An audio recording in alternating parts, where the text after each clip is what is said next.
Am I audible? Yes, sir. Okay. So how are you, everyone? I am very good. Very good. That's nice. How was your day, Rushabh? Excited. Okay, that's nice. I thought I think you are in the classroom. Are you in the classroom, Rushabh? Yes, yes, sir. Yes. Okay, I am in okay. classroom. I could see your board behind it, something written on it. That's nice. Okay, and there is a Kalyani Gauri also today. Okay, welcome, Kalyani. Then engineer Vilas Pawar, Usha Sawant, okay, and Gauri, Manisha, Sarthak, Rushabh, and everyone. Thank you so much. Still, some of them are joining late. बाकीचे अजून late करतायत. I don't know why. Do join on time and keep your camera on so that we can begin without any delay. Okay, so let's continue. First, I will finish the topic and then we'll discuss about practice session. Okay, so here we go. और सबसे important topic है आतापर्यंत आपण वर्ब्सचा use sentence मध्ये केला नव्हता accept continuous tense मध्ये आपण केला आहे कंटिन्युअस टेन्स तुम्हाला माहिती आहे राईट वर्बची फॅमिली तुम्हाला सांगितलेली आहे V1 to V5 त्यापैकी V5 चा यूज आपण केला आहे सगळ्यात सोपा होता म्हणून नाव we are going to start with main verb which is V1 okay so how to make positive question with subjects like I we you they okay तो पहले वो समझ के लेते हैं simple present tense with main verbs okay main verb बरोबर पहिले आपण क्वेश्चन कसा बनवायचा ते समजून घेऊया okay helping verb plus subject plus V1 plus object okay तो क्वेश्चन कोणताही जर क्वेश्चन बनवायचा असेल तर याआधी पण फॉर्मॅट सांगितला होता जसं आपण am is are was were will be याच्यावर आपण काम केलं त्यावेळेस ते सांगितलं होतं की हेल्पिंग वर्ब पहिले पाहिजे हेल्पिंग वर्ब वाक्याच्या सुरुवातीला आलं तर तो क्वेश्चन बनतो मग तो प्रेझेंटचा असेल तर प्रेझेंटचा हेल्पिंग वर्ब पास्टचा असेल तर पास्टचा हेल्पिंग वर्ब फ्युचरचा असेल तर फ्युचरचा हेल्पिंग वर्ब ओके तर एवढंच आपल्याला माहिती आहे सो हेल्पिंग वर्ब आता आपण घेतो आहे helping verb plus subject plus V1 plus object keep that light on okay sorry for interruption helping verb plus subject plus V1 plus object okay तर हेल्पिंग वर्ब वाक्याच्या सुरुवातीला आलं आता इथे डू आहे बरोबर आहे कारण simple present tense with main verb आहे एक तर डू येणार नाही तर डज येणार परंतु डू कोणाबरोबर आहे सब्जेक्ट आय वी यू ते टोटल सब्जेक्ट आपल्याकडे किती आहेत आय वी यू दे हे चार आणि ही शी इट नेम हे चार तर आता आय वी यू दे याच्या बरोबर आपण पहिले डू वापरणार डू आय किंवा डू वी किंवा डू यू किंवा डू दे आणि मग V1 plus object okay so do I V1 कोणतंही घेता येईल आपल्याला जर एक्झाम्पल इट घेतलं आपण कारण खाण्याची गोष्ट आहे सगळ्यांनाच माहिती आहे डू आय इट बर्गर आता ह्याचा अर्थ काय होईल ते आपण पुढे पाहणार आहोत मराठी मिनिंग पण आहे पहिले फक्त फॉर्मॅट समजून घ्या हेल्पिंग वर्ब वाक्याच्या सुरुवातीला आहे डू आय इट बर्गर त्यानंतर do we eat burger do you eat burger do they eat burger clear format समजलाय क्वेश्चनचा चलो आता जाऊया पुढे आता याचं उत्तर आपण बघूया क्वेश्चन तर विचारलाय तर आन्सर पण माहिती पाहिजे ना तर आता क्वेश्चन जर दिला आहे तर क्वेश्चन मध्ये आपण पाहिलं होतं हेल्पिंग ऑफ सुरुवातीला घ्यायचंय आन्सर मध्ये एक फॉर्मॅट सांगितलं होतं लक्षात ठेवायला सब्जेक्ट पहिले आलं तर ते स्टेटमेंट होतं एम ए राईट मग जसं आता तो नियम आपण सांगितला होता तोच नियम इथं पण आहे आता याच्यामध्ये बघा सगळ्यात महत्वाची गोष्ट काय सब्जेक्ट पहिले आला मग V1 मग ऑब्जेक्ट आता V1 का कंपल्सरी कारण हा प्रेझेंट टेन्स आहे म्हणून आपला V1 दाखवाच लागेल सिम्पल प्रेझेंट आहे म्हणून राईट मग आन्सर मध्ये यस नो एक्सप्रेशन असतं जर पॉझिटिव्ह आन्सर असेल तर यस निगेटिव्ह असेल तर नो आता आहे यस आय इट बर्गर किंवा यस आय डू कळाले do you eat burger? Answer yes I do. कळालं? आता पुढे नंतर पॉझिटिव्ह क्वेश्चन झालं की आता आपण बघूया निगेटिव्ह क्वेश्चन. या आधी पण आपण सिम्पल प्रेझेंटचा क्वेश्चन पाहिलाय, पण ॲमिजार बरोबर पाहिला, त्यावेळेस वर्ब नव्हता. आता वर्ब आहे त्यामुळे ॲमिजार नाहीये, आता डू डज आलेलं आहे. आता डू बरोबर आपण क्वेश्चन पाहतोय कारण की subject I we you they या चारच आहेत, त्यामुळे डूच हेल्पिंग वर्ब राहणार आहे. Okay, do plus not, don't किंवा डू नॉट असंही म्हणता येईल. मग नॉट कधी येईल वाक्यात? ज्यावेळेस हेल्पिंग वर्बला नॉट लावलं त्यावेळेस निगेटिव्ह होईल.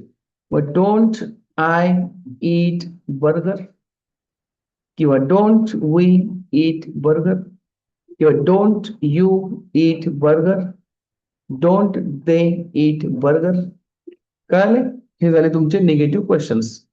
आता निगेटिव्ह क्वेश्चन जरी असलं तरी त्याला आन्सर पण द्यावा लागेल. मग आन्सर मध्ये येस किंवा नो दोन्ही चालेल, परंतु निगेटिव्ह क्वेश्चनला नो सुरुवातीला एक्सप्रेशन येणार. जरी आन्सर पॉझिटिव्ह असलं किंवा निगेटिव्ह असलं तरी एक्सप्रेशन नो येणार आहे. मग आता हे आपण डिटेलमध्ये पुढे पाहूया. आता बघा, नो एक्सप्रेशन आहे. Don't you eat burger? तू बर्गर खात नाही का? No I don't eat burger. नाही, मी बर्गर खात नाही. हे झालं त्याचं उत्तर. कळालं? आता जाऊया पुढे, कंपॅरिझन करूया एकदा. बघा, हेल्पिंग वर्ब सुरुवातीला पॉझिटिव्ह क्वेश्चन आहे, निगेटिव्ह क्वेश्चन आहे, आन्सर सब्जेक्ट आहे, निगेटिव्ह आन्सर आहे. ओके, शॉर्ट आन्सर पण इथे दिलेला आहे. ओके, तर डू यू स्पीक इंग्लिश? सगळ्यात महत्वाचा प्रश्न तुम्हाला विचारला. आता डू यू स्पीक इंग्लिश? तुम्ही इंग्रजी बोलता का? तुम्ही म्हणता येस आय स्पीक इंग्लिश जर एकटा असेल तर, आणि सगळ्यांबद्दल उत्तर असेल तर yes we speak English. Short answer असेल तर येस आय डू किंवा yes we do. Negative question मध्ये काय? Don't you speak English? तू इंग्लिश बोलत नाही का? तुम्ही म्हणता no I don't speak English. नाही, मी इंग्लिश बोलत नाही. सर सांगतात नेहमी बोला, पण मी बोलत नाही. बरोबर ना? असंच होतं ना? ठीक आहे. किंवा no I speak, positive answer पण देऊ शकता तुम्ही. बघा कसं पॉझिटिव्ह आन्सर आहे बघा. Don't you speak English? तू इंग्लिश बोलत नाही का? No I speak. नाही, मी बोलतो. असं उत्तर देऊ शकता की नाही? त्यालाच म्हणतात पॉझिटिव्ह आन्सर. एक्सप्रेशन नो आहे, परंतु आन्सर पॉझिटिव्ह आहे. इकडे बघा, एक्सप्रेशन नो आहे आणि उत्तर निगेटिव्ह आहे. दोन्हीकडे म्हणजे एक्सप्रेशन नो राहील, पॉझिटिव्ह उत्तर असो निगेटिव्ह उत्तर असो. क्वेश्चन जर निगेटिव्ह असला, कोणत्याही काळातला निगेटिव्ह क्वेश्चन असला, तर उत्तर देताना एक्सप्रेशन नोच पाहिजे. कारण उत्तर पॉझिटिव्ह असलं तर फक्त पुढे नॉट नाही घ्यायचा, उत्तर निगेटिव्ह असलं तर पुढे नॉट घ्यायचा, पण नो दोन्हीकडे कॉमन राहील. ओके, निगेटिव्ह क्वेश्चन असेल तर. चलो, don't you speak English? No I don't. Don't you speak English? No I do. कळालंय? ही महत्वाची कन्सेप्ट तुम्हाला समजणं गरजेचं आहे. आता आपण कोणते कोणते हेल्पिंग वर्ब वापरले परत एकदा रिवाइज करा. ओके, ह्याच्या आधी डू वापरले आपण, आता डज वापरणार आहे आपण. ओके, मग सिंपल प्रेझेंट टेन्सच आहे, परंतु विथ मेन वर्ब आहे ना. आता आपण सब्जेक्ट पाहिला होता आय वी यू दे, म्हणून डू चा उल्लेख केला. आता सब्जेक्ट आहे थर्ड पर्सन सिंग्युलर, म्हणजेच ही शी इट नेम. याच्यामुळे आपल्याला काय घ्यायचंय? डज किंवा डज नॉट. आता बघा, does he, does she, does it, does anybody's name.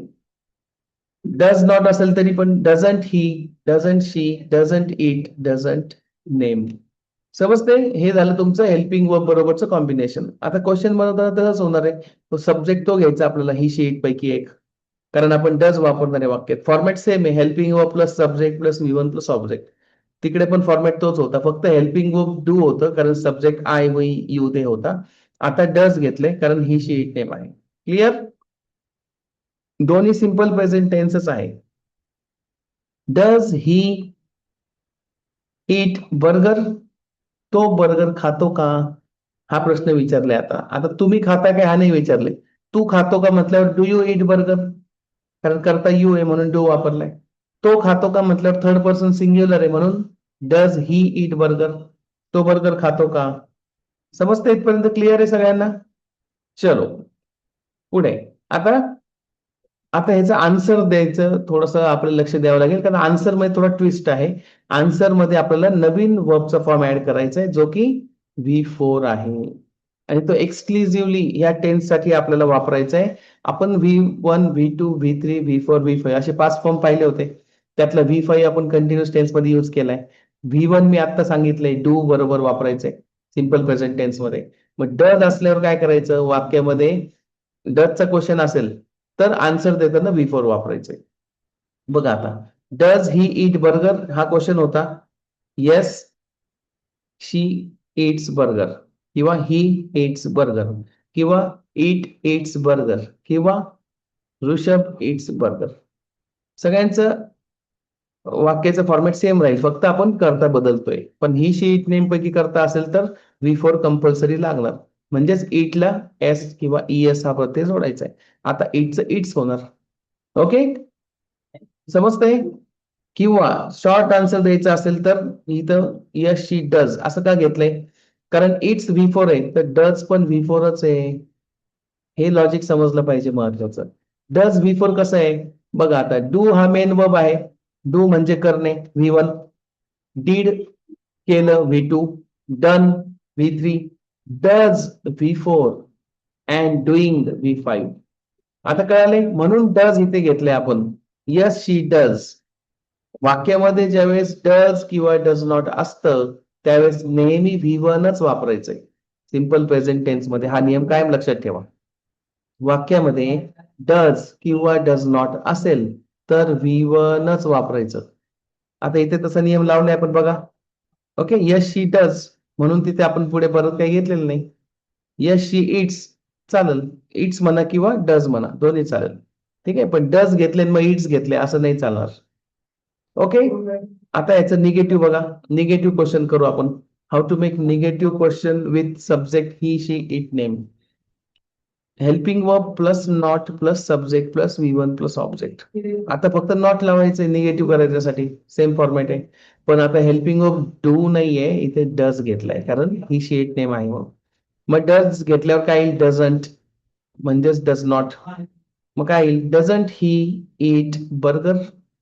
तो बर्गर खात नाही का. आता आन्सर काय येईल, no he doesn't eat burger. नाही तो खात नाही.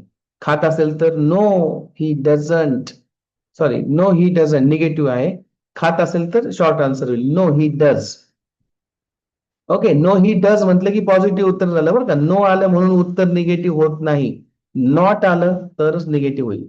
ठीक आहे, आता याची कंपॅरिझन पुढे बघूया म्हणजे अजून चांगल्या प्रकारे समजेल. कंपॅरिझन मध्ये बघा, helping verb plus subject plus V1 plus object. Does she speak English. ती इंग्रजी बोलते का. येस शी स्पीक्स इंग्लिश. हो ती इंग्रजी बोलते. स्पीक्स का केलंय, कारण वाक्यामध्ये डज नाहीये. जर डज असेल तर काय येईल, येस शी डज. मग परत स्पीक्स म्हणायची गरज नाही. ओके, कारण स्पीक्स V4 आहे आणि डज पण V4 आहे. मग दोन्ही दोन्ही घ्यायची गरज नाही. निगेटिव्ह क्वेश्चनला कसं येईल, डझंट शी स्पीक इंग्लिश. उत्तर निगेटिव्ह असेल तर काय येईल, मी काय सांगितलं, डज किंवा डज नॉट वाक्यात आलं तर V1 वापरायचंय. मग नो शी डझंट, डझंट आलंय ना म्हणून स्पीक घेतलंय, इथे एस नाही घेतलंय बघा. कन्सेप्ट क्लिअर आहे का आता.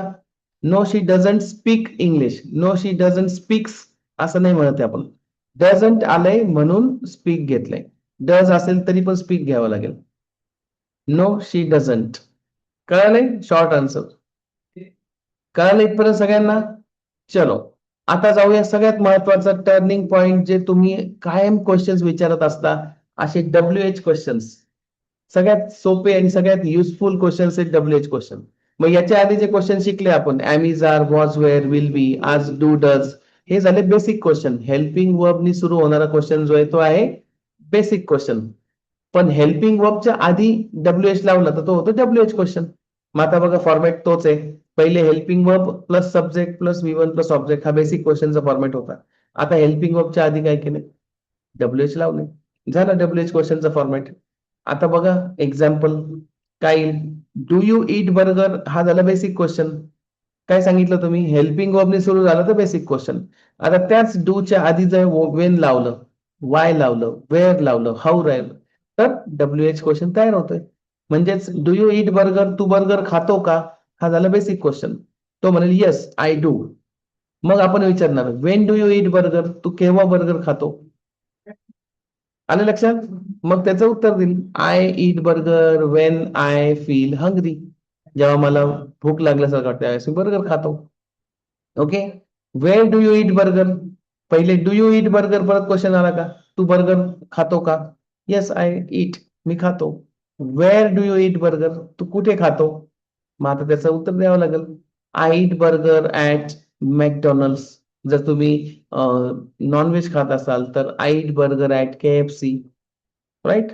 आणि जर तुम्ही वडापाव खात असाल तर तुम्ही म्हणताल I eat Indian burger, okay, at Sopanrao Wadewale, because it's Nagar's famous vada pav.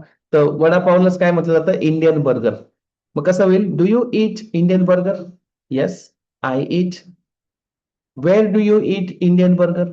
I eat Indian burger at Sopanrao Wadewale. आले लक्षात? मग कशा प्रकारे उत्तर देता येईल तुम्हाला पुढे? तसंच वाय, तसंच हाऊ, जे मॅच होतील तेवढेच घ्यायचे. सगळ्यांना मॅच होणार नाही, परंतु प्लेसमेंट सेम राहील. मग WH क्वेश्चन कोणताही असो जगातला, तो हेल्पिंग वर्बच्या आधी लागेल. बेसिक क्वेश्चन कोणताही असो, तो हेल्पिंग वर्बने सुरुवात होईल. पॉझिटिव्ह असला तरी हेल्पिंग वर्ब आणि निगेटिव्ह असला तरी हेल्पिंग वर्ब प्लस नॉट, एवढंच राहील. मग WH मध्ये पण तसंच आहे. ओके. हेल्पिंग वर्बच्या आधी WH घ्यायचं फक्त. त्याच्यात निगेटिव्ह क्वेश्चन असेल तरी पण तेच लॉजिक आहे, प्लेसमेंट तीच राहील. हेल्पिंग वर्बच्या आधी WH प्लस नॉट, बाकी काहीच चेंज नाही. बघा आता, when don't you eat burger? तू केव्हा बर्गर खात नाही? मी उपवास असल्यावर बर्गर खात नाही. I don't eat burger when I have fast, when I am on fasting. समजते? मग अशा प्रकारचे उत्तर आपण देऊ शकतो. मग when don't, where don't, why don't you eat burger असं पण विचारू ना आपण. Why don't you eat burger? तू बर्गर का खात नाही? Because I am very health conscious and I don't want to put my weight on. मला माझं वजन नाही वाढवायचे, असे लोक म्हणतात आणि हेच लोक जास्त खात असतात. आले लक्षात? ठीक आहे. सो त्याप्रमाणे निगेटिव्ह क्वेश्चन पण घेता येईल. आणि आता इथे डझंटचा पण घेऊ आपण. बघा, Wien doesn't he eat burger? तो बर्गर कधी खात नाही. ही doesn't eat burger when he is with his wife. बरोबर आहे ना? तर त्याच्या बायको बरोबर असले बर्गर खात नाही, नाही तर मग ती म्हणेल मला पण खायचंय. ओके. जोस पार्ट. पण उत्तर तुम्ही अशा प्रकारे देऊ शकता वेगवेगळे, जे तुम्हाला द्यायचे ते. त्या WH क्वेश्चनचे उत्तर कोणी काहीही देऊ शकतं, ते प्रत्येकाचा चॉईस आहे. परंतु फॉर्मॅट सेम राहील क्वेश्चनचा. काय क्वेश्चनचा फॉर्मॅट आहे? बेसिक क्वेश्चनची सुरुवात हेल्पिंग वर्बने होते. निगेटिव्ह बेसिक क्वेश्चन असेल तर हेल्पिंग वर्बला नॉट लावायचंय. इथपर्यंत क्लिअर? WH क्वेश्चनची सुरुवात हेल्पिंग वर्बच्या आधी WH लावल्यावर होते.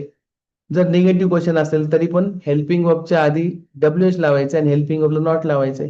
सिम्पल. ओके. आता एकदा सगळ्यांची कंपॅरिझन करतो. तुम्ही म्हणताल सर एवढं सगळं सांगितलं, पण सगळे ऍट अ कंपॅरिझन केली तर अजून सोपं जाईल. मला माहिती तुमच्या डोक्यात काय येणार आहे. त्यामुळे आधीच मी त्याची स्लाइड तुमच्या समोर ओपन केली आहे. तर आपण ऍट अ ग्लान्स सगळं आतापर्यंत जे पाहिलंय टॉपिक तो समजून घेऊ. आणि हा टॉपिक समजला की पुढचे सगळे टॉपिक तुम्हाला समजणार आहेत. त्यामुळे लक्ष देऊन समजून घ्या. याची प्रॅक्टिसही आपल्याला करायची, याची ऍक्टिव्हिटी पण आपण करणार आहोत. बघा आता, आपण डू आणि डोंट पाहिलं होतं आय, वी, यू द्यायच्या बरोबर. डज आणि डझंट पाहिलं होतं ही, शी, इट नेम बरोबर. ओके. क्वेश्चन तयार करायचं असेल तर हेल्पिंग वर्ब पहिले पाहिजे. आता हेल्पिंग वर्ब पहिले, WH क्वेश्चन असेल तर WH पहिले. क्लिअर? पॉझिटिव्ह आन्सर मध्ये subject plus V1 plus object. बरोबर आहे. इकडे सेम क्वेश्चन फॉर्मॅट, हेल्पिंग वर्बच्या आधी WH असेल तर WH क्वेश्चन, नुसतं हेल्पिंग वर्ब पहिले असेल तर बेसिक क्वेश्चन. आन्सर मध्ये फक्त चेंज आहे, जर subject plus V4 plus object आहे, म्हणजेच वाक्यात डज नाहीये म्हणून V4 आहे. आता एक्झाम्पल बघूया याचे. बघा, डू यू स्पीक इंग्लिश हा बेसिक क्वेश्चन आहे. याचा answer yes I speak English. Where do you speak English हा क्वेश्चन महत्वाचा आहे. आता तुम्हाला काही दिवसात लोक प्रश्न विचारतील, where do you speak English? तुम्ही कुठे इंग्लिश बोलता? I speak English at GVA class with my friends. आले लक्षात? आता where does he speak English? तुमच्याबद्दल लोक विचारतील, तुम्ही छान इंग्लिश बोलायला लागले की ऋषभ सरांबद्दल लोक विचारतील, ऋषभ सर इंग्लिश कुठे बोलतात? ऋषभ सर विल से, लोक म्हणतील he speaks English at GVA class. आले लक्षात? निगेटिव्ह क्वेश्चन कसं आहे बघा. आता निगेटिव्ह क्वेश्चन मध्ये फक्त नॉट ऍड करायचं, बाकी काहीच करायचं नाही. मग where don't you speak English? तू कुठे इंग्लिश बोलत नाही? I don't speak English at home. मी घरी इंग्लिश बोलत नाही. अँड ऑनेस्टली मी पण नाही बोलत. मातृभाषेत जर भांडायचं असेल ना, तरच मजा असते. इंग्लिशमध्ये तर फॉर्मॅलिटी होऊ शकते, प्रोफेशनल लँग्वेज आहे. पर्सनल लेवलला आपलं इंग्लिश नाही जमत. कारण स्वप्न पडतं का इंग्लिशमध्ये, मग समजायचं ती भाषा आपली नाही. ज्या भाषेत स्वप्न पडतं ती आपली मातृभाषा. ओके. तर आपण काही फॉरेनर नाहीये, बट इंग्लिशला महत्व खूप आहे. इट्स अ ग्लोबल लँग्वेज आणि म्हणून आपण त्याला समजून घेतोय, प्रॅक्टिस करतोय. कारण कॉर्पोरेट वर्ल्डमध्ये प्रोफेशनल लेव्हलला एक लाईफस्टाईल म्हणून इंग्लिशचा वापर केला जातो. बट असं काही नाहीये की इंग्लिशमध्ये सगळं झालं पाहिजे. तुम्हाला जेवढं गरजेचं तेवढं आलं पाहिजे. बाकी काही टेन्शन घ्यायची गरज नाही. So wear doesn't he speak English? तो इंग्लिश कुठे बोलत नाही. He doesn't speak English at home. तो घरी इंग्लिश बोलत नाही. Understood? I have.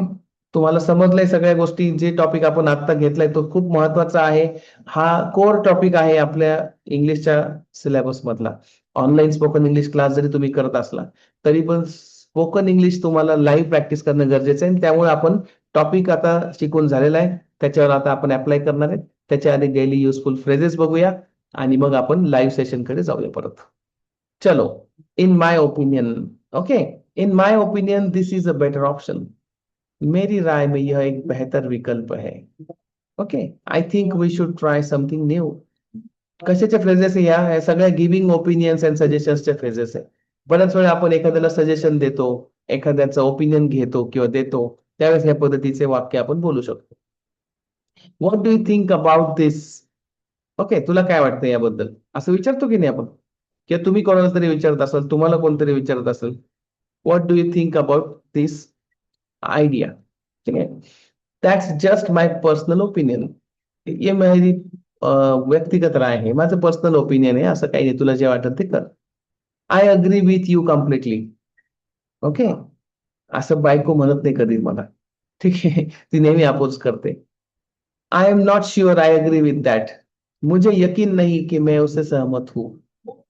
May be we can find a middle ground. Middle ग्राउंडचा अर्थ काय होतो? शायद हम कोई बीच का रास्ता निकाल सकते हैं. म्हणजे कुठेतरी कॉम्प्रोमाइज करून घेऊ.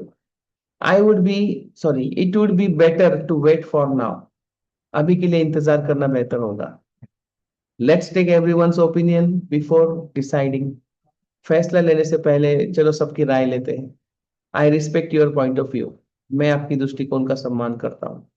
आता हे झाले तुमचे रेग्युलर फ्रेजेस जे तुम्ही वर्किंग कल्चरमध्ये तुमच्या रेग्युलर लाईफमध्ये वापरू शकता. याच्यात काही टेन्सची गरज नाही. याच्यामध्ये काही नाही. ऍज इट इज तुम्ही वापरायचंय. एका साइडला आपण रॅन्डम प्रकारे इंग्लिश शिकतोय, जिथे फ्रेजेस, व्होकॅब्लरी तुम्हाला ई बुक दिलेत. व्होकॅब्लरीसाठी काही वर्बच्या फाईल दिल्यात, ई बुक्स ते बघताय तुम्ही. हे रॅन्डम प्रकारे आपण करतोय. आणि स्ट्रक्चरल मध्ये आपण बेसिक टेन्स, क्वेश्चन कसा बनवायचा आहे, पॉझिटिव्ह कसा आहे, निगेटिव्ह कसा आहे, WH कसा आहे, ह्या गोष्टीचा पण आपण अभ्यास करतोय. म्हणजे ड्युएल वे आपण काम करतोय. एक तर रॅन्डम पद्धतीने इनपुट म्हणून आणि स्ट्रक्चर पद्धतीने कल्चर तयार करायचं म्हणून इंग्लिशचं. म्हणजे बोलताना तुम्हाला व्होकॅब्लरी आणि बाकी गोष्टी पण राहतील आणि काही रेडीमेड फ्रेजेस पण असतील आणि स्वतःहून तुम्ही काही नवीन वाक्य पण बनवू शकता. आणि लक्षात. So that's why this way of English learning is very very beneficial. आणि याच्यामुळे मी तुम्हाला कॉन्फिडन्स देऊ शकतो की जर तुम्ही हे नीट समजून घेतलं, प्रॅक्टिस केली, लक्षात ठेवलं, रोज मागचं झालेले टॉपिक रिवाइज केले, so you would become the best speaker in future. पण करायचं तुम्हाला आहे. मी फक्त सांगू शकतो, बाकी काहीच करू शकत नाही. तुम्हाला ऐकावं लागेल आणि करावं लागेल. तो चलो let's open up the session. आता अनम्यूट करून तुम्ही बोलू शकता. Everybody come on the screen जे अजून स्क्रीनवर नसतील. चलो let's talk about it now. Okay. So आज बऱ्यापैकी लोक कॅमेरा ऑन करून आहेत. That's nice. नाही तर बऱ्याच वेळा कॅमेरा बंद असतो है ना. चलो that's nice to see all of you. Okay. So आता तुम्हाला समजलंय का हे मी पास्ट टेन्स मध्ये विचारेल ना, म्हणून विचारत नाहीये. मला प्रेझेंट मध्ये विचारायचे क्वेश्चन तुम्हाला. तर मी विचारेल बघा. Do you enjoy online sessions? आता हा झाला तुम्हाला सिंपल प्रेझेंट मध्ये क्वेश्चन. जे शिकवलंय तेच तुम्हाला सांगितलं पाहिजे ना. डिड यू एन्जॉय म्हटलं की मग पास्ट टेन्स कडे गेलं ते आपल्याला पुढे पाहायचंय. आता सिंपल प्रेझेंट टेन्स आहे. साधा वरण भात. सोपं सोपं आहे. ठीक आहे. डीड यू हा पुढे पास्ट टेन्स कडे जाईल. आपल्याला सोपं सोपं आहे. Do you enjoy online sessions?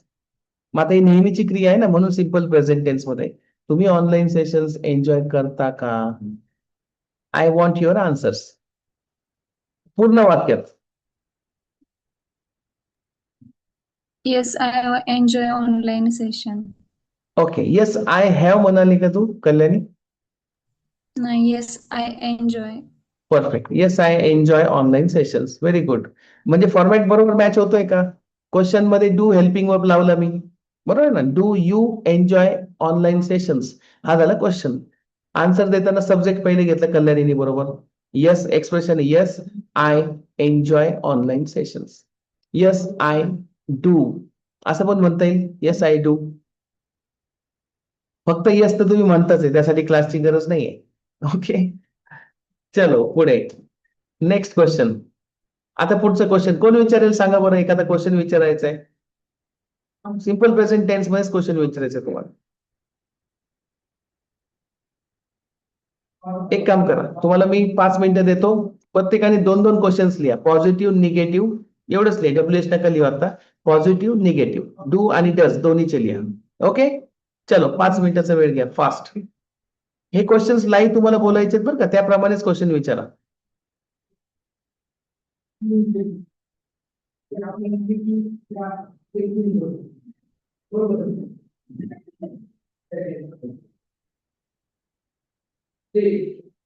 more than one person of this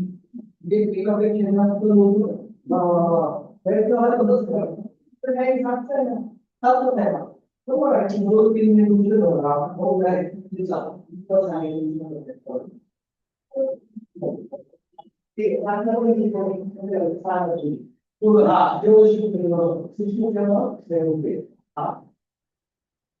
शक्यतो 10 टॉपिक नंतर 6:30 होतात 5 ते 8 तास काढले आणि बाकी होते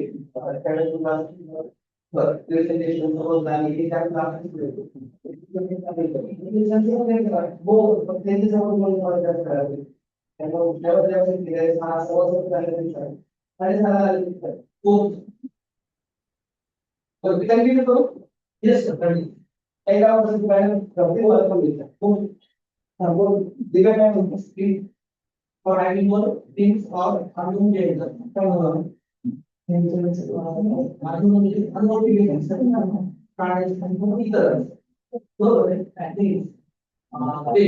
For more than one person or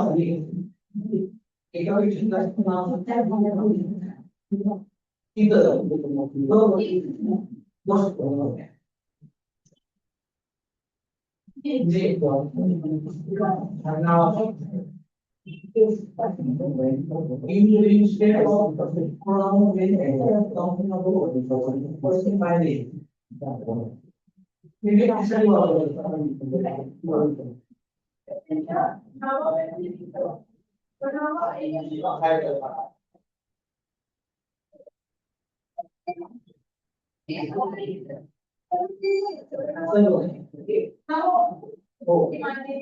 yes sir. Now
okay, ready everyone? Come on, it's time up.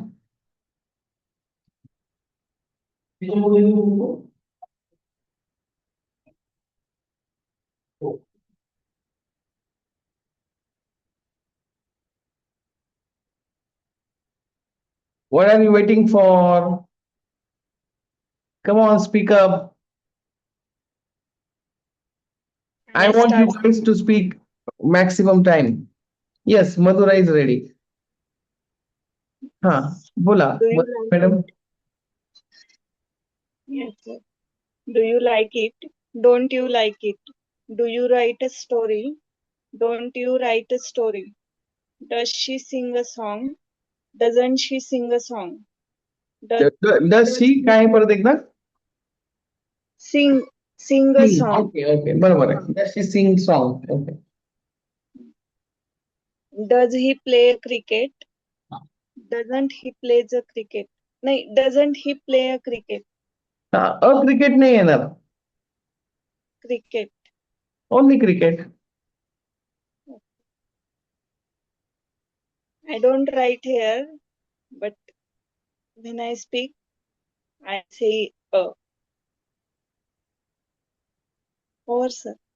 Okay, last one, repeat once. Doesn't he play a cricket? No, doesn't he play cricket? Okay. Answer? No, he play cricket. Positive answer. No, he plays. Huh, please. Negative No, he असेल, plays. negative असेल तर? No, he does not play cricket. Perfect. Very good. You understood the concept. Next. Who is going to try? Come on, make it quickly. Yes, Excuse- Rushabh. Yes, Rushabh. Do we speak English? Do I go to Bombay? Do you have a pen?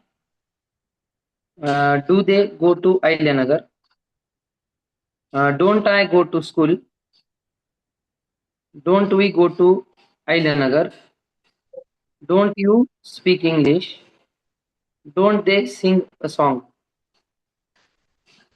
Does he play football? Does she drink coffee? Does they sorry? Does he she eat? Does it drink tea? Okay. Answer? No. Sorry. Does he play football? Yes, he play football. Yes, he play. Yes, he. Yes, he does play. Okay. चालेल. Yes, Yes, he does play चालेल. आणि दुसरं उत्तर काय? Yes, he plays. Yes, he plays. Oh, yes. Nice. Yes, Lord. Sorry. Does she drink coffee? Yes, she drinks. He drinks. Yes, she drinks. Does he drink tea? Yes, he drinks. Yes, he drinks. Yes.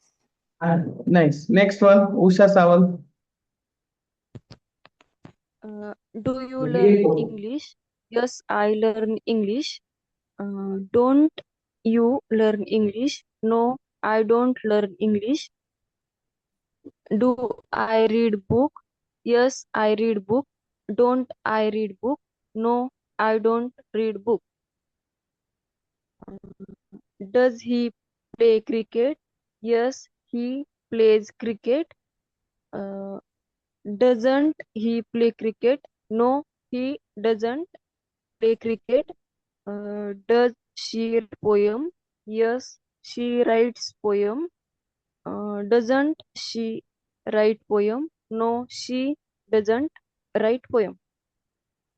Okay. Nice. Next. Shall I, sir? Yes, Manisha. Do you go to school today? क्या Yes, I इसका do. इसका मतलब क्या है? आप school जा रहे हैं क्या?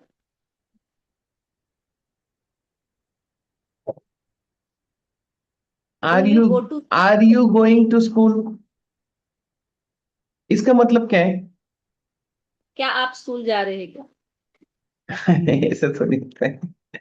दोनों सेम ही है, क्या पहले लिया या बाद में लिया तो भी मीनिंग एक ही होने वाला है। क्या आप स्कूल में जा रहे हो क्या, ये भी सवाल ही है, और क्या आप स्कूल में जा रहे हो ये भी वही सवाल है, सिर्फ दो बार क्या लेने से चेंज थोड़ी होगा।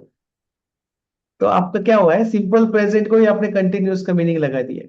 Do you go to school today, क्या आज आप स्कूल जाते हो,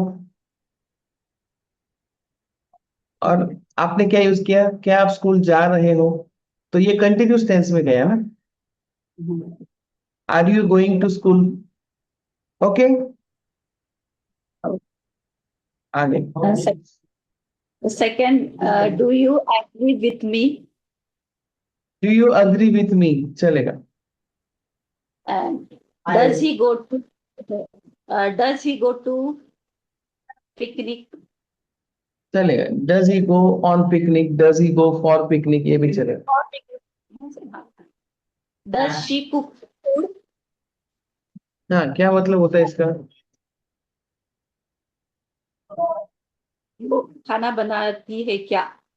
खाना Absolutely बना correct. नहीं नहीं, वही था पहले वाले बराबर। बना रही है क्या मतलब क्या होगा, present continue present tense. क्या होगा उसका English? Does she cooking present continues, no? Do she is cooking food? बाप रे, खिचड़ी बनाते हो शायद आप बहुत बार, है ना, बाकी कोई डिश नहीं बनाते हो, मिक्स करते हो, Continue. बहुत मिक्स कर रहे हो सब, जो बचा है वो सब डाल दिया, हो गया सेंटेंस। अरे, डज इज ऐसे कैसे आएगा साथ में? Does she cook the food? हाँ, ये चलेगा ना, ये बराबर है, ये सिंपल प्रेजेंट में, पर कंटिन्यूस का मीनिंग बताया ना आपने अभी, तो क्या होगा कंटिन्यूस का इंग्लिश? Cook.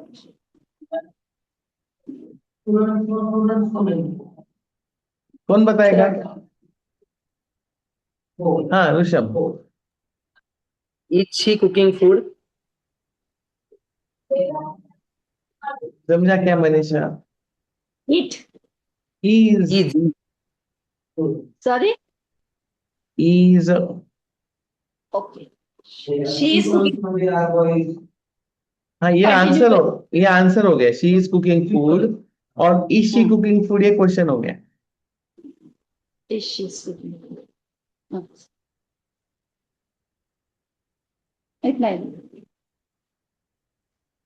Done. ओके, खाने में चपाती नहीं देते क्या, सिर्फ राइस है क्या? और बनाना दो चार सेंटेंस, ऐसा थोड़ी होता है। Okay, do you cook every day? Yes, I do. Okay, that's nice. Okay, चलो दैट्स गुड। देखो, आपको आता है, I know Manisha, you know it, but आप ना कंफ्यूज होते हो तो गलती कर देते हो। आप कंफ्यूज क्यों होते हो? So many things is there, sir. So Does many do. things are there. Huh? So many things are there. Yes, so many things are there. Sir. हाँ, जब सो मेनी बोला ना तभी आर आना चाहिए दिमाग में, क्योंकि सो मेनी मतलब एक से ज्यादा। ठीक है, ये ध्यान देना पड़ेगा। So many things are there, but it's okay, it is actually easy. Do present tense में आएगा, डज प्रेजेंट टेंस में आएगा, किसके साथ आएगा, सब क्लियर किया है ना, तो अभी वैसे ही प्रैक्टिस करेंगे तभी तो आएगा। चलो, Sir, प्रैक्टिस practice. प्रैक्टिस ज्यादा करिए। Yes yes. Next, after Manisha, who is there? Sorry, sir. नहीं नहीं, after Manisha who is there?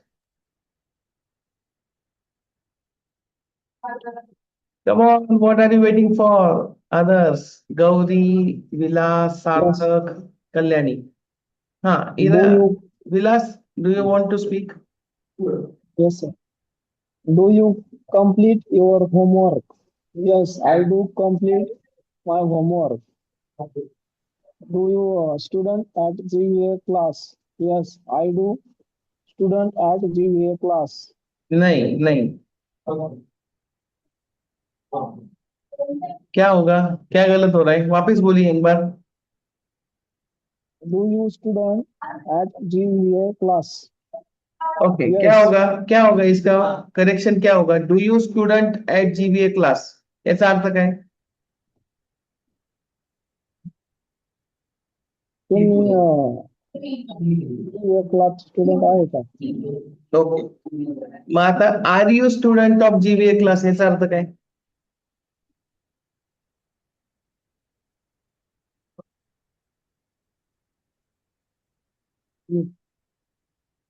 सांगा ना.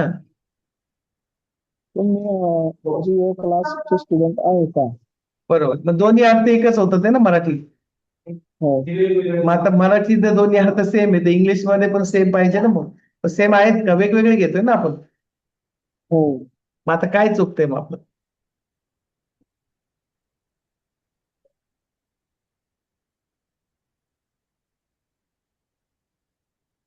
डू दोन्हीकडे नाही येणार ना, डू यू असं नाही येणार, आर येईल ना एका ठिकाणी, are you student of GBA class, आणि डू यू स्टुडंट नाही येणार, मग do you study. Do you study? क्रियापद महत्वाचं आहे ना आता. हा, क्रियापद खाल्लं तुम्ही. Do you study? चलो आगे. Does he like tea? Yes, he likes tea. Okay, Doesn't he drive car? No, he drives car. एवढंच. एवढंच आहे, ओके ठीक आहे. नेक्स्ट कोण राहिले आता? सार्थक आणि गौरी. चलो पहिले Gauri. Does she sing well? Yes, she does. Do we study English? Yes, we do. Okay, Don't you drink?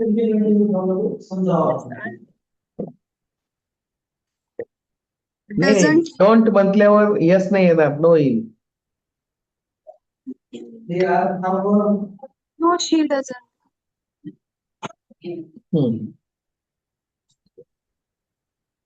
Doesn't he wash his hand? No, he doesn't. Does not. चालेल.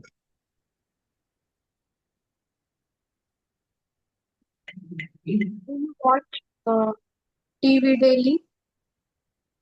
Yes, I do.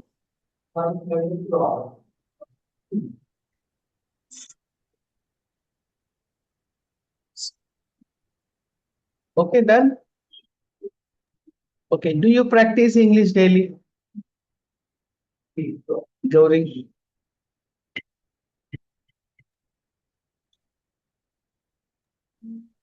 No, I don't. असं म्हण ना. Okay fine. म्हणजे लक्षात घ्या, regular life मध्ये तुम्हाला speaking करताना किती सोपे सोपे प्रश्न विचारता येतात. Yes or no? तुम्ही विचारताच ना, म्हणजे कम्युनिकेशन इंग्लिश मध्ये करायचं असेल तुम्हाला असेच प्रश्न विचारायचे असतात. There is no extraordinary questions, there are no. Okay, बाकी काही सिंपल सिंपल क्वेश्चन आहे. Do you go to office daily? Yes I go. Okay, do you work in the office? असं पण विचारलं जातं, काम करता का ऑफिसमध्ये नक्की? ओके, मला तर घरचे विचारत असतात, do you really work in the office? Do you really teach in the class? You are speaking so much when you come home. घरी आल्यावर पण एवढे कसं काय बोलता मग? तिथे बोलत नाही, मग इथे बोलता. असं प्रॉब्लेम आहे, बहुत अन्याय है. शादीशुदा इंसान को बहुत प्रॉब्लम है. ठीक है, नहीं बोलूंगा तो भी प्रॉब्लम, बोलूंगा तो भी प्रॉब्लम. क्या बताओ तुम्हें, अब कुछ कर नहीं सकता अभी. चलो जाए, ठीक है आगे. कौन करेगा और प्रैक्टिस? कल्याणी, आपका टर्न है अभी. कल्याणी कैमरा बंद करके कहाँ चली गई? ओके. कौन है अभी? Sarthak, I guess you remained. Sarthak. Yes, sir. Sarthak, why are you so silent today? Why don't you unmute and speak enthusiastically? अभी समझ में आया ये डबल एज क्वेश्चन किया है सिंपल प्रेजेंट में. Why don't you speak or unmute enthusiastically? दो verb use किए. Why don't you speak or unmute enthusiastically? ये एडवर्ब हो गया. समझ में आ रहा है? तो स्पीक और ये दूसरा क्या था word? Why don't you speak and और कुछ तो वर्ड मैंने यूज किया था. तो enthusiastically यहाँ पे क्या हो गया? एक्शन के बारे में पूछा गया है ना अलग से इंफॉर्मेशन, तो वो एडवर्ब हो गया. ठीक है. Sir, can I speak? हाँ, yes, now you can. Do you want this food? Do you become English speaker? Yes, I want. Do you क्या है? वापिस बोलो second sentence. Do you want become English speaker? क्या मतलब है इसका मराठी अर्थ काय?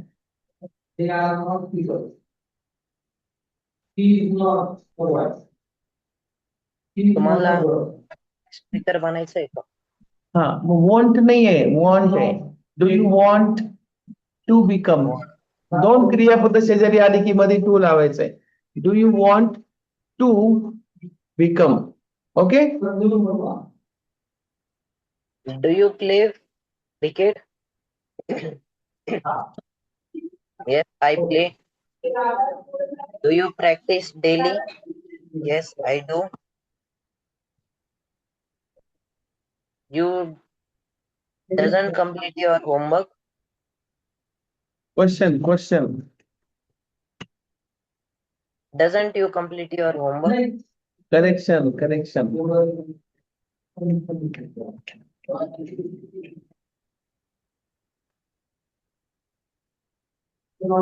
Come on. Give attention. लक्षात नाही का काय होतंय? पहिले क्वेश्चन करायचा होता, मग ते करेक्शन करायचं होतं, आणि लक्ष द्या असं मी म्हणतोय. अटेन्शन पाहिजे. सार्थक, यू बरोबर डज कसं घेतोय? डझंट कसं येईल यू बरोबर? यू बरोबर डू येईल ना, किंवा डोंट येईल. चलो, correct it. Don't you do homework? Answer.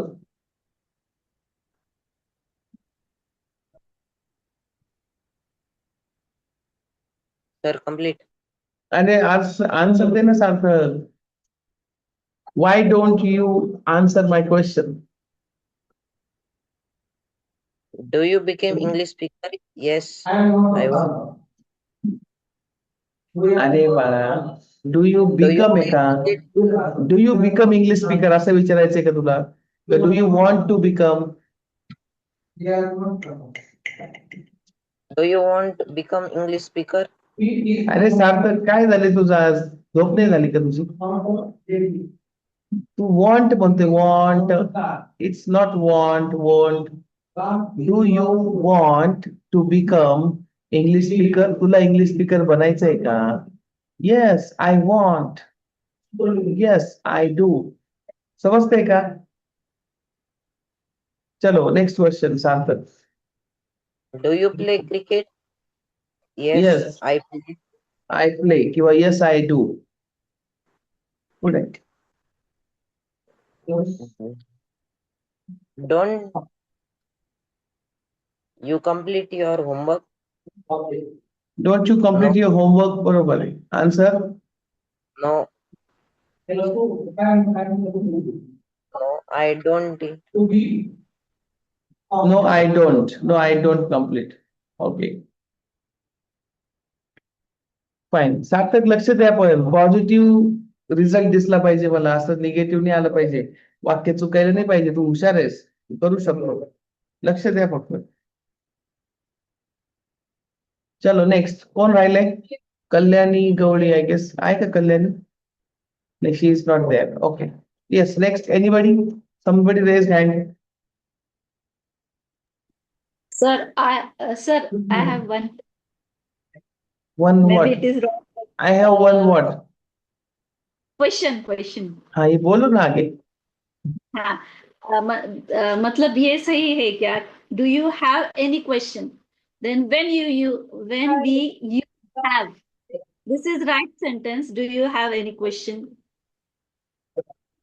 Absolutely correct question. क्या इसमें मसला क्या है? क्या प्रॉब्लम है आपको? नो नो, अपन इतने सारे मतलब सेंटेंसेस लिए, बट हमने हैव कहाँ पर नहीं यूज किया, तो मुझे थोड़ा डाउट लगा कि इज राइट. हाँ नहीं वो है ना, मैंने बना. वो हाँ स्पेशल सर. स्पेशल था इसलिए आपके पास दिया था यूज करने, तो आपने बराबर यूज किया उसे. Okay, do you have any question? तो हैव का मतलब यहाँ पे मेन वर्ब है ना, फॉर्मेट लगा दीजिए. मैं बोल रहा हूँ इसलिए सही मत बोलो. डू हेल्पिंग वर्ब है, यू सब्जेक्ट है, हैव क्या है? हेल्प. V1. V1 है. हाँ हैव V1 है ना. देखो कैसे हाँ. हैव का फैमिली क्या है? Have V1, had V2, had V3, has V4, having V5. अच्छा. समझ में आया? जैसे डू का था, do, did, done, does, doing, वैसे have, had, has, having. Clear? हाँ. यानी सिस्टम इतना सिंपल तरीके से दिया है ना, तो आपको उस जगह के हिसाब से आपको वो डिसीजन लेना है. ओके. मैं कैसे. अभी इसमें आई हैव अ पेन, ये हमने देखा था पहले. हैव, हैज, हैड पहले देखा था हमने. इसमें हमने एज हैव फॉर्म यूज किया, उसे मेन वर्ब नहीं था वो. आई हैव अ पेन, मेरे पास पेन है, वो पोजेशन के लिए यूज किया है. और यहाँ पे हैव का यूज क्या है? मेन वर्ब का है. ओके. कॉन्टेक्स्ट वही आता है, बट आपको समझाने के लिए अलग तरीके से समझाए. कॉन्टेक्स्ट में दोनों सेम ही है. Okay. Thank you. Very good Manisha, आप ट्राई करते हो इसलिए आपको क्वेश्चंस होते हैं, डाउट्स होते हैं. कोई बात नहीं, अच्छे कोशिश कर रहे हो. बाकी सब लोगों को तो सब समझ में आ गया है. सर आप इतना बढ़िया सिखाते हो ना, हमें कोई टेंशन ही नहीं है ना. ऐसे होता है ना, बस प्रैक्टिस नहीं करते हम, इसलिए टेंशन आ जाता है बाद में. और उसके बाद मुझे टेंशन आ जाता है कि अरे इनको कैसे सिखाओ, अभी क्या करो, ये गलती क्यों करते बार बार. प्रैक्टिस नहीं करते इसलिए आपको दिक्कत है. आज सार्थक का दिन नहीं था. सार्थक क्या मालूम, शायद सार्थक आज नहाया नहीं शायद, है ना. सार्थक नींद में से उठ के बैठा है. चलो कोई बात नहीं, ध्यान दीजिए. अभी चलो सिंपल प्रेजेंट का और आपको यूज बताता हूँ. Okay. Simple present tense is very very popular, very useful tense in daily life. इसके मेनली यूज कहाँ होता है कि डेली लाइफ में जो हम बातें करते हैं, रिकरिंग हैबिट्स, यानी रोज सोते हैं, रोज उठते हैं, रोज खाते हैं, रोज पीते हैं, ये रेगुलर हैबिट्स है ना आपकी, उसके लिए सिंपल प्रेजेंट टेंस यूज किया जाता है. I wake up, I sleep, I eat, I drink, simple work. ये सब जगह रोज की जो आदतें होती है, वो हम बोलेंगे उसे सिंपल प्रेजेंट टेंस में बोलते हैं हम. उसके बाद क्या है कि यूनिवर्सल ट्रूथ होता है कि मेरे कहने से, तुम्हारे कहने से, किसी और के कहने से चेंज नहीं होगा. जैसे sun rises from the east, बराबर है ना. सन यानी सूरज, सूरज हमेशा पूरब से उगता है और पश्चिम में जाता है. तो sun rises from the east and sets in the west. अभी ये समझ में आ गया ये कैसे बना ये स्टेटमेंट. तो सन मतलब ईट हो गया, ईट, राइजेस, राइज ये वर्ब है, इसको एस ई एस क्यों लगाया, बिकॉज वी फोर लगाना है. समझ में आ रहा है लॉजिक कैसे घूम के वहां पे आता है. Sun rises in the east and sets in the west. समझ में आया लॉजिक. तो यूनिवर्सल ट्रूथ के लिए आपको सिंपल प्रेजेंट टेंस यूज करना है. उसके बाद शेड्यूल टाइम होता है, गाड़ियों का टाइम टेबल होता है, ट्रेन का टाइम टेबल होता है, तो वो भी सिंपल प्रेजेंट में होता है. जैसे every morning at 6 AM the bus departs from Nagar to Pune. ये हमेशा की बात है ना, हमेशा 6 बजे गाड़ी 6 बजे निकलेगी, पूना को जाएगी. तो रिकरिंग हैबिट है, हमेशा की बात है, टाइम टेबल है, इसलिए Every year, 10th board's examination starts in the month of Feb. 12th board's examination starts in the month of Feb, March, जो भी रहेगा। तो ये हर साल का है ना, समझ में आ रहा है? तो इसलिए रिकरिंग हैबिट्स के लिए, यूनिवर्सल ट्रूथ के लिए आपको ये करना है। और एक उसका यूज होता है कि जैसे कमेंट्री होता है, अभी आप आईपीएल मैच देखते हो, राइट? जैसे बोलते हैं कि Vaibhav Suryavanshi hits the knock on the very first ball and he rocks the floor always, he does his performance very best, right? तो ये हमेशा सिंपल प्रेजेंट में बोला जाता है। ओके, तो कमेंट्री होता है ना, लाइव कमेंट्री, एंड वो सिंपल प्रेजेंट में होता है। फिर स्टोरी टेलिंग भी होता है, वो भी सिंपल प्रेजेंट में भी होता है। समझ में? तो ऐसी काफी जगह पे सिंपल प्रेजेंट का यूज करते हैं और बहुत सिंपल है। सिर्फ लॉजिक क्या याद रखना है, first person, second person, third person का। ओके, यानी आई, वी, यू, दे रहेगा तो डू, और ही, शी, इट, नेम रहेगा तो डज। That's it. क्वेश्चन के लिए आपको हेल्पिंग वर्ब पहले लेना है, बस। ये तो रूल हमेशा पता है मैंने, सिंपल प्रेजेंट रहो या कोई भी टेंस रहो दुनिया का, क्वेश्चन सिंपल भी रहेगा तो भी हेल्पिंग वर्ब शुरुआत में ही रहेगा, पॉजिटिव रहेगा तो भी हेल्पिंग वर्ब वहां पे रहेगा, सिर्फ उसके साथ नॉट रहेगा। डब्ल्यूएच रहेगा तो हेल्पिंग वर्ब के पहले ही आएगा और कहाँ पे भी नहीं आएगा। तो क्वेश्चंस बनाना आसान हो गया। आंसर का रूल बताया है, कोई भी टेंस रहो, क्वेश्चन के बाद आंसर जब आता है तब सब्जेक्ट से ही शुरुआत होना है। क्लियर? अब इतने सिंपल तरीके से अगर हम पढ़ेंगे पर प्रैक्टिस नहीं करेंगे तो वो सिंपल भी डिफिकल्ट लगने लगेगा। Do you understand? So you have to practice. If you don't do practice, you may find it difficult, though it is easy. समझ में आ रहा है? अभी जो जो मैंने सीखा है वो यूज कर रहा हूं मैं आपको। बोलते वक्त पर्पसफुली ऐसे सेंटेंस बोलता हूं मैं जो मैंने सिखाया है। You may find it difficult, शायद आपको डिफिकल्ट लग सकता है। ओके, तो मे का मतलब पॉसिबिलिटी है। अंडरस्टूड? आप कुछ दिन बाद बोलोगे sir you would tell us but we didn't listen. You would tell us मतलब सर आप हमें बताते थे, भूतकाल की बात है ना, इसलिए आप ऐसे बोलेंगे, बट हमने सुना नहीं। You use to tell us but we didn't do. समझ में आ रहा है वुड और यूज टू का यूज कैसे किया है? तो ये प्रैक्टिकल क्लास होता है, इसीलिए अपना क्लास है। हमें सिर्फ बुकिश नॉलेज में इंटरेस्ट नहीं है हमें, because English is not a subject, it's a lifestyle to live. सिर्फ सब्जेक्ट की जैसे पढ़ेंगे ना तो आपको 10th 12th तक चलेगा। उसमें मैंने तो बताया कि 35 मार्क्स मुझे मिले हैं बोर्ड एग्जाम में, तो मैंने तब एज अ सब्जेक्ट भी नहीं पढ़ा उसे। ओके, क्योंकि मुझे उसकी इंपॉर्टेंस नहीं थी और मेरा वो काम भी नहीं था। तब बाद में मुझे जब समझ में आ गया इसका काम क्या है, इसका यूज क्या है, then I started working it and now I am doing it. तो रियलाइज होने के लिए टाइम लगा मुझे। आई एम स्लो लर्नर पापा, 12वीं तक समझा नहीं, मुझे बाद में समझ में आया, बट मैं कर रहा हूँ ना, तो वही आपको समझा रहा हूँ कि आसान है, but use activity based low. जो सीखा है वो अप्लाई करो। गलती होने तो, अपनी कोई फॉरेन लैंग्वेज है ये, अपने लिए मातृभाषा थोड़ी है कि 100% परफेक्ट ही आएगा। कोई नहीं, फॉरेनर्स भी मराठी बोलेंगे तो गलती करने ही वाले।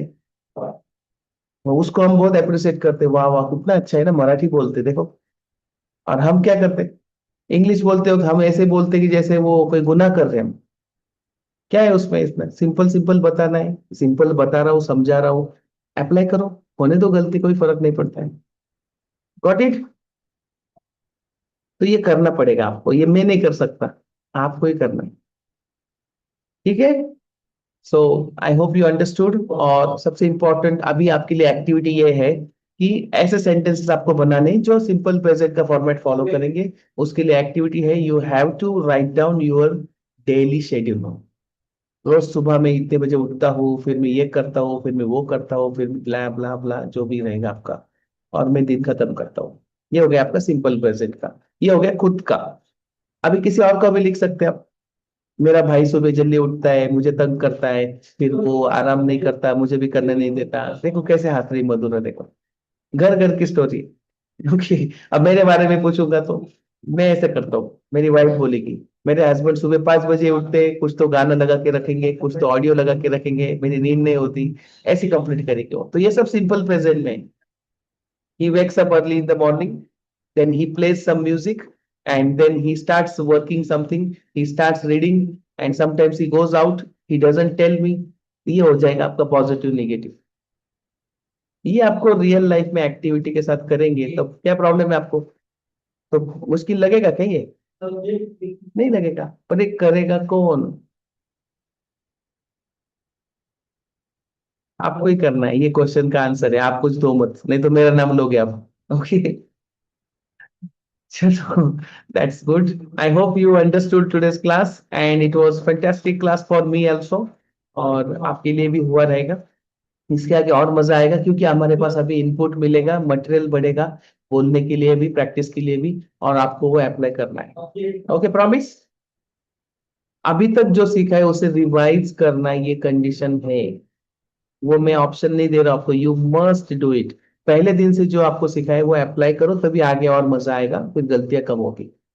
ठीक है, बेसिक की गलतियां अब आप आगे करोगे तो फिर आपको वापस वही प्रॉब्लम आएगी, तो वो मत करो, वो रिवाइज करो। ठीक है, चलो, let's take a pause for today's class. See you tomorrow. I know you would complete your homework without failing. Till then, take care, have a nice time. Good night. Thank you. Thank you so much. Thank you so much, Rishabh. You all. Good night.